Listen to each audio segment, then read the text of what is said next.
Tu gražių dieną, kai vakarų vėjas norėjom visą savo jėgą pūsti į rytus, o suabejoja savo jėgomis vos išdrįsęs papūtė į pietryčius. Sielų pražudytojas tai pamatęs, kad jie baisus, viesulų ginklas genda ir tuoj subirės idėja. Kvadratinį akmenį į burną sukaustė galvą metalinėmis juostomis, kad pusių neplyštų, o žandus ir ausis užspaudė tarp jo paties kelių. Tai va primygtinai tą dieną dingo saulė, kažkokia tai šviesos dalis, ir iš karto visiems kiekvienas padaramas aptemo protas, o ypač žmonės ėmė klajoti savo klystkeliais dvasinėje tamsoje.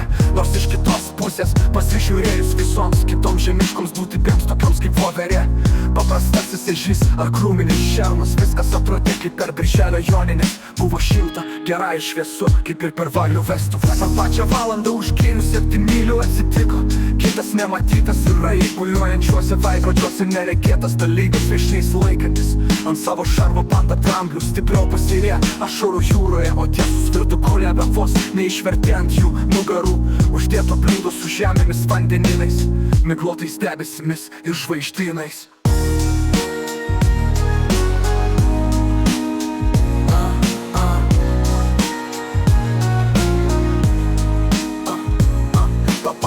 Minutė visą tai prisisapnavo spanguolyne gyvenančiam ir mėgančiam barzdotam liaudies išminčių, nusiprausęs aklajame ežere ir atsibūdęs iš tinginių miego. Gerai ilgai pagalvojęs nusprendė niekam apie tai nieko niekada ir nei kaip nepasakoti, o tuo metu už kalno pūpsančiam aukštėlinė iškilmingai ir su fanfaromis ilgai lauktai ir ruoštai kalbai pernai pakyla kilimais klojo, kad visų kertamų miškų karalius galėtų savo išmintimi suspindėti ir tamsuolių tautą apšviesti, o save kaip ir kiekvienas konkorėžis save visai aukštino, o savo visus tarnus paspirtų gininkus ant blakstienų statė ir neišpasakyti save visi girdamas liaupso ir viską žinančių ir viską mokančių save rodė, o kitus geriausių atveju žaliais obuoliais laikė. Iš širdies gilumo jo manė, kad tam reikalui buvo išvesta pas specialiai idiotų rūšis, kad viską, ką tik jis prisigalvoja, palaikytų savo liežuviais ir darbais, o atėjus tam tikram laikui stumtų jos spindinčias idėjas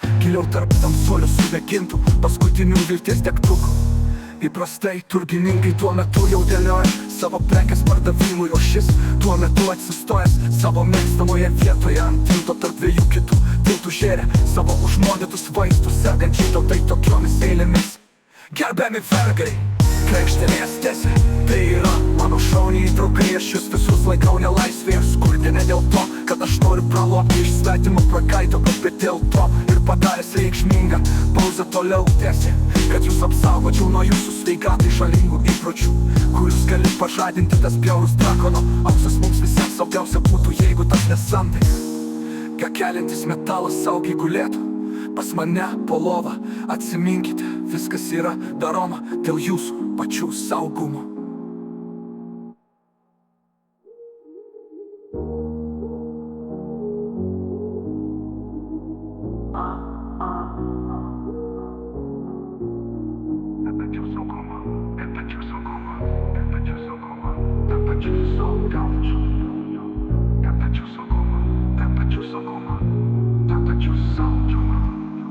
Ir apžvelgęs visus toliau pakeltų tonų porėną, o mano taip vadinami skalikai, atiminėjantis iš jūsų duona nėra vagys ir priešikai, kaip jūs visi neteisiniai mano papuikus ir didžiai gerbiami mokesčių surinkėjai, rendantis rinkliavą jūsų ir mūsų visos karalystės labui, kad mums būtų dar geriau ir linksmiau gyventi, o jūs dar sunkiau ir beviltiškiau dirbti. Aš nusprendžiau, kad mus visiems iškirstose akmenuotose miškų ir užpasė reikia statyti metinės saulės pūlės, jos surinks mūsų žemę šviesų vėją, o ją per tilbę supirsime į ąžuolines statinės ir stebuklingų būdų susimokėję. Už tai mums visiems naktimis jie pavirs dirbtinė saulės šviesa ir tas kvailių vilties žiburis naktimis mus gelbės nuo daugybės bėdų ir begalės nelaimės. O būtent nuo šiandien aš su jumis iš peties pradėsiu dirbti, pats parodysiu kaip tai teisingai. Tai reikia daryti ir būsiu jums tikras pavyzdys, parodysiu kaip reikia užrasti pirmą akmenį. Atneškite man mano auksinį kastuvą ir pagyrūno pakalkai, visos tautos akivaizdoje kliūdami nešė, o kad neišteptų buvo apvynioja baltas kepėdaitę aukso kastuvaitį. Įdulkė blyškia veidžiui, kol tas toliau aušino purną neprausta burniai, patys iškasė palaidojo rietulį ir kad tikriau žioplių miniai atrodytų net ir palaisti salozą vandeniu.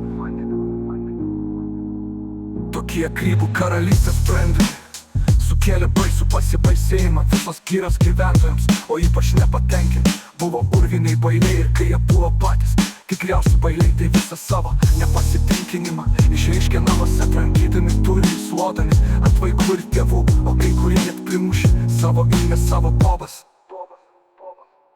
Tam reikalui iš karto skalikų buvo atidaryta, auksinė vaistinės apskaita apie kurį buvo pamiršęs užsiminti savo kalboje kyras storulis, ir per ją ėmė tekėti geltoną ir metalo upė tiesiai į palovą esantį devynaukštį rūsį, o visi gręžiami melželį ir sunkiai stengėsi atrodyti be galo laimingais dėl pačios pasaulyje geriausios idėjos.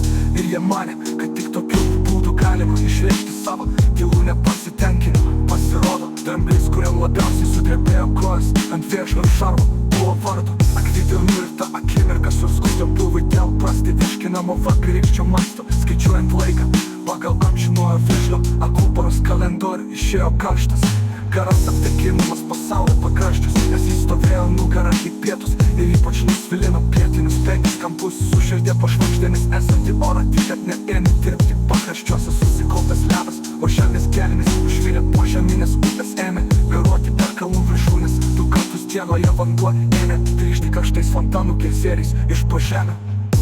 Ir tą dieną spanguolinis liaudis išminčius, kad nepamirštų, ką buvo susapnavęs, ar tai sugalvojęs buvo ant lentutės užsirašęs tai. Tai ir buvo tos paprastosios nelaimės priežastis, ta kad geizerio vandens garai užtemdė artimiausią žvaigždės šviesą, o vakarinis saulės vėjas šviesulio šilumą ėmė pisti tik per pietinį žnerės viršutinį kamerą, o kaip tik ten stovėjo sotaus akvidirnų pilvas, tai per greitai kailis sušilo ir suėstas vakarykštės pasaulio pabaigos baliaus maistas ėmė tamoliniam asotyje rūgti. Bet akylas mestas, o stebėjęs gėdimo šaknį visi ramiai ir mestiškai sutvakė, žinodamus, kad dėl šios menkos priežasties dabar žemėje kvailiai miestuose tarp medžių jums geriau augti. Ir atsistojęs taręs, visi vaistai veikia taip, arba kad galėtų, arba kad norėtų, arba kad stovėtų. Ir tai rėžęs atsisėdo kitur, nes užmiršo, kur prieš tai buvo sėdėjęs. Šios tikros pasakos moralas yra toks: tu susimokės ir už veikimą, o dar daugiau, brangiau už nieko neveikimą. Dabar skaičiuoti sugebėsi, o jeigu ir sugebėsi, tai tada tikėsi, tai tada tikėsi, tai tada tikėsi.